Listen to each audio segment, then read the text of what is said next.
Rasulullah sallallahu alaihi wasallam bersabda, sesungguhnya Allah Subhanahu wa taala tidak melihat bentuk tubuhmu dan tidak pula melihat ketampananmu, tetapi Allah Subhanahu wa taala melihat hatimu.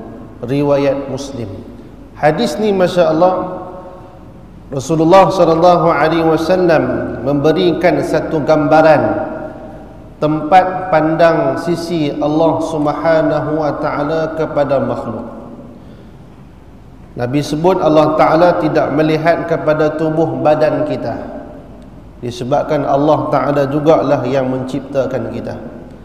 Allah taala tidak melihat akan rupa paras kita, disebabkan Allah taala jugalah yang menciptakan rupa parah kita, sama ada cantik ataupun tidak, hitam ataupun putih, handsome ataupun cantik. Ini adalah salah satu daripada sifat-sifat yang menjadi kemegahan kepada manusia. Kalau dia tubuh badan dia ni sasa, dia masuk pertandingan bina badan, dia tunjuk ke orang, kata dia ni badan dia sasa. Ataupun dia sengaja pakai baju ni bagi fit sikit, bagi kecil, supaya nampak ketuing-ketuing kat badan dia. Nak tunjuk kata dia ni hebat.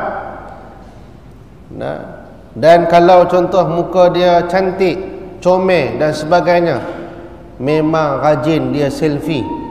Saya rajin sungguh dia selfie, dia tangkap gambar, sat lagi dia upload, sat lagi dia tangkap gambar, dia tengok muka dia sendiri, lepas tu dia tengok siapa nak like, siapa nak komen. Dia perasan. Dan mungkin disebabkan dengan apa yang tak disebut dalam hadis ni, dengan sebab darajat dia tinggi, dengan keturunan dia keturunan yang hebat, dia ada pangkat, dia ada datuk, dia ada Tan Sri dan seumpamanya, maka semua sifat-sifat ini tidak dilihat oleh Allah Subhanahu wa taala. Kerana Allah Subhanahu wa taala lebih memiliki segala-galanya. Kalaulah kita kata kita ni cantik, Allah taala jauh lebih indah dengan sifatnya Allah Subhanahu wa taala yang maha elok. Kalaulah kita kata kita ni kaya, jauh Allah taala lebih kaya. Kalaulah kita mengatakan tubuh badan kita ini cantik dan elok bentuk tubuh kita, tetapi Allah Subhanahu wa taala lebih indah daripada apa yang kita sangkakan. Maksudnya Allah taala tak melihat. Dan inilah hadis nak tunjukkan pada kita bahawa kita semua ni sama saja di sisi Allah, tak ada beza apa-apa pun. Sama kita dengan makhluk-makhluk yang lain, sama kita dengan jin, sama kita dengan seluruh makhluk Allah Subhanahu wa taala. Yang membezakan kita adalah taqwa kepada Allah. Iaitulah Allah Subhanahu wa taala melihat taqwa ini di dalam hati kita masing-masing. Hati kita ni macam mana dengan Allah? Kalaulah hati kita ni masih ada bersangka buruk dengan Allah Subhanahu wa taala, maka itulah tanggapan kita kepada Allah, maka Allah Subhanahu wa taala juga tidak memberikan apa-apa kelebihan kepada kita. Tapi kalau hati kita ni bulat dan tawakal kepada Allah, hati kita ni yakin sungguh dengan Allah Subhanahu wa taala, maka Allah Subhanahu wa taala akan mengurniakan perkara-perkara yang semuanya baik pada pandang kita, walaupun benda itu tak baik dari sudut pandangan orang lain, tapi kita rasa benda itu dah cukup berharga untuk diri kita. Seperti mana Nabi SAW pernah menyebut dalam sebuah hadis yang mafhumnya, Nabi kata, aku tak bimbang orang yang fakir itu kalau dia ni bersedekah, kata Nabi. Ni boleh tengok dalam Sunan At-Tirmizi. Aku tidak bimbang, kata Nabi, Kalaulah orang yang fakir itu sedekah pada waktu dia sedang fakir, Nabi kata apa? Sebab orang yang sedekah ini tidak akan selama-lamanya fakir. Orang yang sedekah takkan fakir. Ini adalah keyakinan yang diberikan, satu jaminan yang diberikan oleh baginda Nabi sallallahu alaihi wasallam. Orang hak sedekah takkan fakir. Tapi Nabi bimbang kalau orang yang masa dia susah pun dia susah nak sedekah. Bimbang masa dia diberikan kekayaan, lebih-lebih lagi lah susah untuk dia memberikan rezeki, kongsi rezeki dia dengan orang lain dengan jalan sedekah ataupun sebagainya.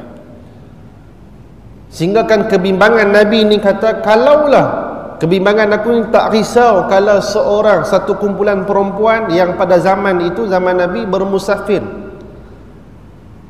ke satu tempat, di tengah-tengah tu akan diserang hendak oleh perompak. Nabi tak bimbang, sebab walaupun perempuan sekumpulan ni yang lemah, tapi mereka ni fakir dan mereka ni senantiasa bersedekah, walaupun diserang hendak, mereka ini akan selamat di sisi Allah Subhanahu wa taala. Tapi beza apa yang disebutkan oleh Nabi, kalaulah orang kaya tapi kedekut, Nabi pula bertanya, di manakah perompak-perompak ini untuk dia mencuri rumah ataupun mencuri orang-orang kaya ni? Sebab kedekut. Inilah sebenarnya tidak ada beza antara kaya, miskin, antara kita hebat, tak hebat. Yang pentingnya pada ibadah dan amalan kita dengan Allah, iaitulah pada hati. Iaitulah daripada hati kita yang baik sangka dengan Allah, yang banyak melakukan kebaikan dengan Allah Subhanahu wa taala.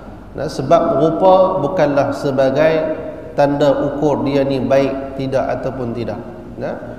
Kerana kekayaan bukanlah tanda ukur dia baik ataupun tidak, tetapi adalah pada hati dan sanubari seseorang itu menunjukkan seseorang itu hampir ataupun tidak dengan Allah. Jadi ia ada kaitan dengan bab niat.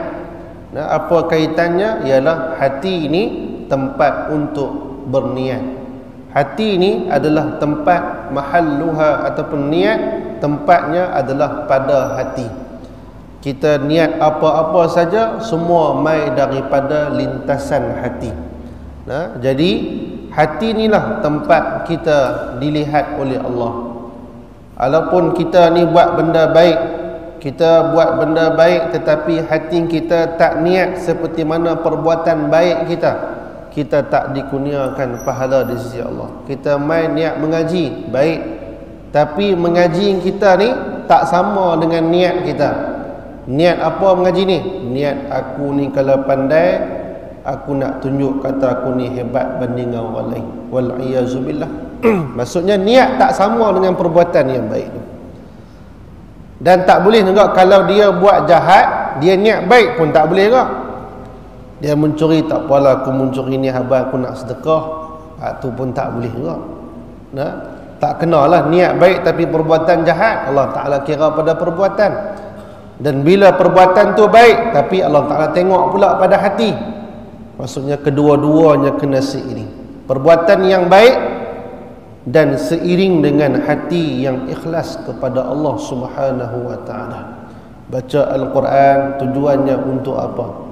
Datang pengajian tujuannya untuk apa? Kemudian kita datang sembahyang berjamaah di masjid tujuannya untuk apa? Semua ini akan dinilai berdasarkan keikhlasan kita kepada Allah Subhanahu wa taala.